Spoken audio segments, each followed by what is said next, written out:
Hello everyone, स्व अध्ययन पर स्वागत है। आज हम कक्षा 7वीं चिड़िया की बच्ची पाठ के प्रश्नोत्तर अध्ययन करेंगे। प्रश्न 1, किन बातों से ज्ञात होता है कि माधवदास का जीवन संपन्नता से भरा था और किन बातों से ज्ञात होता है कि वह सुखी नहीं था? उत्तर, माधवदास की बड़ी कोठी, सुंदर बगीचा, रहने का ठाट-बाट रईसों जैसा था। चिड़िया के साथ वार्तालाप में कहना कि तेरा सोने का पिंजरा बनवा दूंगा और उसे मालामाल कर देने की बात कहता है। इसके अलावा वह स्वयं स्वीकार करता है कि उसके पास कई कोठियाँ, बगीचे और नौकर चाकर हैं। इन बातों से उसकी संपन्नता का पता चलता है। इसके अलावे वह अकेलेपन को दूर करने के लिए चिड़िया के साथ रहने के लिए मजबूर था। यह बात दर्शाता है कि सारी सुविधाओं के बाद भी वह सुखी नहीं था। प्रश्न 2, माधवदास क्यों बार बार चिड़िया से कहता है कि यह बगीचा तुम्हारा ही है? क्या माधवदास निस्वार्थ मन से ऐसा कह रहा था? स्पष्ट कीजिए। उत्तर, माधवदास चिड़िया से बार बार इसीलिए कहता है क्योंकि उसे चिड़िया बहुत सुंदर और प्यारी लगी। वह चाहता है कि वह चिड़िया सदा के लिए बगीचे में रह जाए। यही कारण है कि बार बार यह बात दोहराता है कि बगीचा तुम्हारा ही है। माधवदास का ऐसा कहना पूरी तरह से निस्वार्थ मन से नहीं था।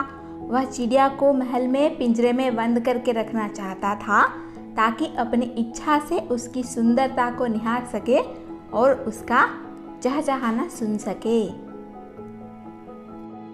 प्रश्न 3, माधवदास के बार बार समझाने पर भी चिड़िया सोने के पिंजरे और सुख सुविधाओं को कोई महत्व नहीं दे रही थी।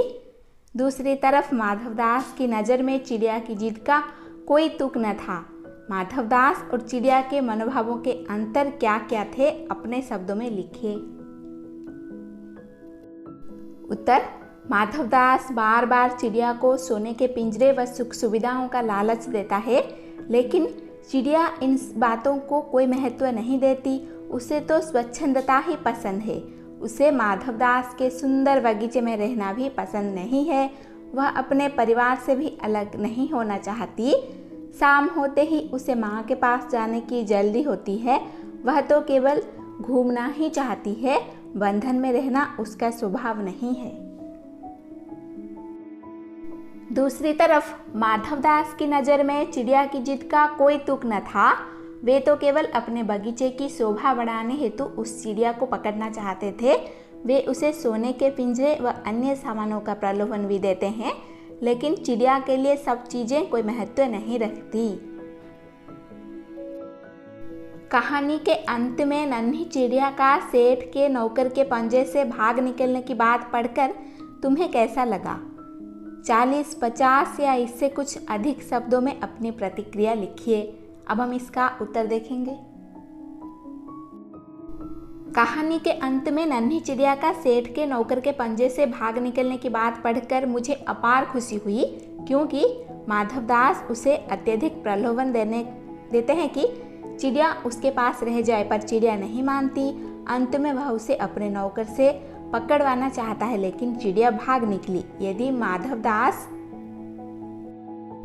चिड़िया को पकड़वाने में सफल हो जाता तो चिड़िया का शेष जीवन कैदी के रूप में व्यतीत होती। उसकी आज़ादी समाप्त हो जाती। उसका परिवार उससे बिछड़ जाता। उसकी स्वच्छंदता, हंसी खुशी समाप्त हो जाती। अतः मेरी संवेदना चिड़िया के प्रति बहुत अधिक है। चिड़िया उसे स्वार्थी माधवदास के चंगुल से बच निकलने में सफल हुई। माँ मेरी बाट देखती होगी। नन्ही चिड़िया बार बार इसी बात को कहती है। आप अपने अनुभव के आधार पर बताइए कि हमारी जिंदगी में माँ का क्या महत्व है? उत्तर, हमारी जिंदगी में माँ का महत्वपूर्ण स्थान है। माँ दुख सुख में सदैव अपने बच्चों के साथ रहती है। माँ हमारे जीवन की सभी परेशानियों को दूर करते हुए सारे दुखों और कष्टों को स्वयं झेल जाना चाहती है। हमारा पालन पोषण करती है, हमें सभी सुख सुविधाएं उपलब्ध कराती है तथा दुख की घड़ी में ढांढस बंधाती है। माँ का स्नेह और आशीर्वाद बच्चे की सफलता में योगदान देता है। अतः हम माँ के ऋण से अऋण नहीं हो सकते। यही कारण है कि जब चिड़िया को माधवदास के घर देर होने लगती है तो रह रहकर वह यही कहती है कि माँ इंतजार करती होगी। प्रश्न 6, इस कहानी का कोई और शीर्षक देना हो तो आप क्या देना चाहेंगे और क्यों? अब हम इसका उत्तर देखेंगे। इस कहानी हेतु नन्ही चिड़िया शीर्षक पूर्णतया उपयुक्त रहेगा, क्योंकि वह छोटी चिड़िया है, स्वभावानुसार थोड़ा बहुत घूमना ही जानती है। जब माधवदास का नौकर उसे पकड़ने लगता है तो वह बहुत डर गई। वह इतनी तेजी से उड़ती है कि सीधा माँ की गोद में आकर रुकी और सारी रात उससे चिपक कर सोती रही।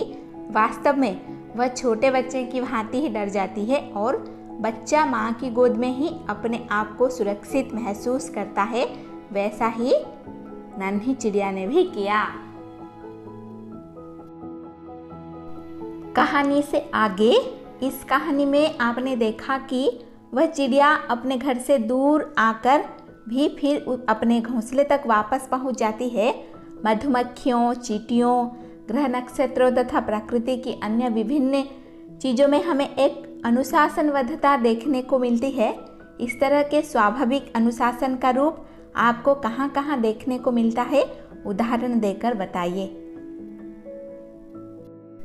उत्तर, पशु पक्षी दिन भर कहीं भी विचरण करते रहें, लेकिन शाम होते होते वे अपने घरौंदे में लौट आते हैं।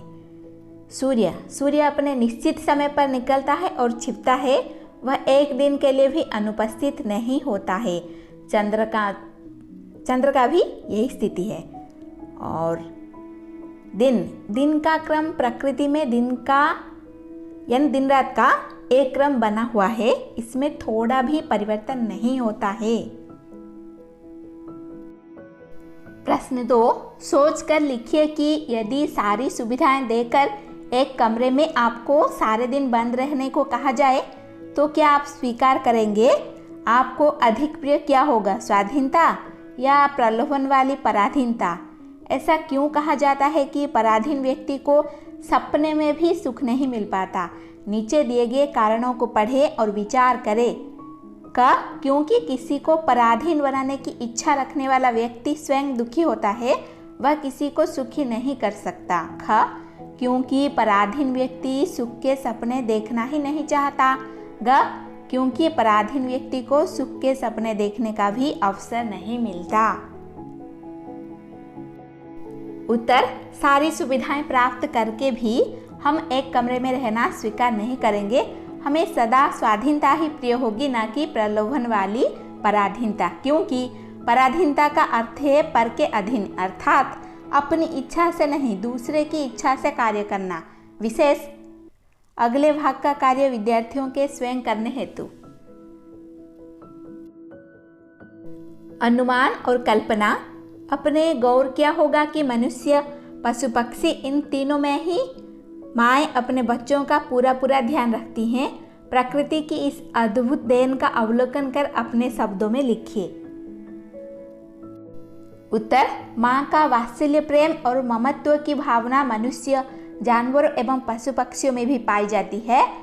मनुष्यों में माताएं 9 महीने तक बच्चों को अपने गर्भ में धारण करती हैं, फिर अत्यंत पीड़ा सहकर बच्चों को जन्म देती है। बच्चे के लिए माँ हमेशा फिक्रमंद बनी रहती है। माँ का अपने बच्चों से ममता और वात्सल्य का यह रिश्ता इतना गहरा है कि प्रत्येक प्राणी में इसके दर्शन होते हैं, चाहे मनुष्य हो या पशु। अपने बच्चे के लिए माताएं किसी से भी लड़ सकती है। भाषा की बात। प्रश्न 1, पाठ में पर शब्द के 3 प्रकार के प्रयोग हुए हैं। गुलाब की डाली पर एक चिड़िया आन बैठी, कभी पर हिलाती थी, पर कभी कांप कांप कर माँ की छाती से और चिपक गई। तीनों पर के प्रयोग 3 उद्देश्यों से हुए हैं। इन वाक्यों का आधार लेकर आप भी पर का प्रयोग कर ऐसे 3 वाक्य बनाए जिसमें अलग अलग उद्देश्यों के लिए पर के प्रयोग हुए हों। अब हम इसका उत्तर देखेंगे। पर, अर्थ के ऊपर। छत के ऊपर बंदर बैठा है। पर यानी पंख कबूतर के बच्चे के पर निकल आए।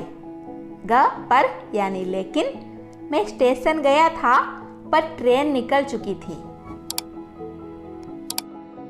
प्रश्न 2, पाठ में तेने क्षण भर खुश करियो 3 वाक्यांश ऐसे हैं जो खड़ी बोली हिंदी के वर्तमान रूपों में तूने क्षण भर खुश करना लिखे बोले जाते हैं, लेकिन हिंदी के निकट की बोलियों में कहीं कहीं इनके प्रयोग होते हैं। इस तरह के कुछ अन्य शब्दों की खोज कीजिए। उत्तर, मने यानी मैंने, ले लियो यानी ले लेना, दियो यानी देना, खाना यानी खाना। अति लघु उत्तरीय प्रश्न 1, माधवदास ने किसका निर्माण करवाया था? उत्तर, माधवदास ने एक संगमरमर की कोठी और उसके सुहावने बगीचे का निर्माण करवाया था। चिड़िया कैसी थी? उत्तर, चिड़िया बहुत सुंदर थी। उसकी गर्दन लाल थी, उसके पंख चमकदार थे, शरीर पर चित्रकारी थी। ग, माधवदास ने चिड़िया से क्या कहा? उत्तर, माधवदास ने चिड़िया से कहा, तुम बड़ी भोली हो, तुम्हें देखकर मेरा मन खुश हो जाता है। घ, चिड़िया किसे महत्व देती है और क्यों? उत्तर, चिड़िया अपनी माँ को सबसे अधिक महत्व देती है क्योंकि वही उसके लिए दाने लाती है और वही उसके आने का इंतजार करती रहती है। लघु उत्तरीय प्रश्न, क्या माधवदास ने सचमुच ही वह बगीचा चिड़िया के लिए बनवाया था?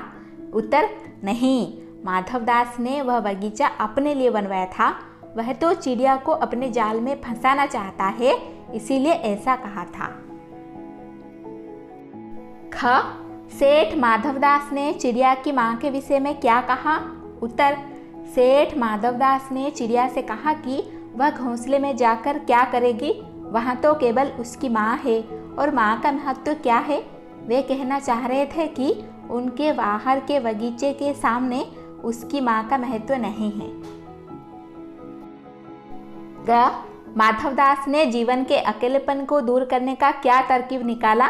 उत्तर, जीवन के अकेलेपन को दूर करने के लिए एक दिन अपने बगीचे में बैठा था कि एक सुंदर चिड़िया आई। उसके सौंदर्य व स्वच्छंदता से थिरकने पर वह मुग्ध हो गया था।